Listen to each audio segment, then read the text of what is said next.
Assalomu alaykum. Bugun sizlarga eng mazali qovurilgan sazan balig'ini tayyorlanishini ko'rsatib beraman.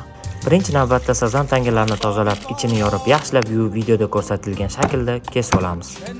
Baliqlarimizga tuz qo'shib, yaxshilab aralashtirib olamiz. Balig'imiz tayyor bo'lgunga qadar yengil salat tayyorlab olamiz. Bodring, pomidor, dungan qalampiri, qizil piyoz hamda aysbergni videoda ko'rsatilgan shaklda to'g'rab olamiz. Salatimiz mazali chiqishi uchun kashnich hamda limon qo'shib aralashtirib olamiz. Qozonimiz tagini baland qilib yoqib olamiz va o'zimiz sevib iste'mol qiladigan zayt yog'larini qozonga solamiz. Qisqa vaqt ichida baliq tuzni o'ziga singib olgandan so'ng un bilan aralashtirib olamiz.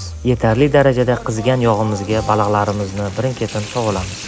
Qovurilgan sazan uchun eng yaxshi sousni tayyorlab ko'rsatib beramiz. Retseptni opsiyonida yozib qoldiramiz. Baliqni qizigan yog'da 6 yoki 7 daqiqa qizartirib qovurib olamiz. Qizarib, xrustyashi bo'lgan balig'imizni dasturxonga tortamiz. Videomiz sizga manzur kelgan bo'lsa, tayyorlab ko'ring va saqlab qo'yishni unutmang. Menga esa yoqimli ishtaha.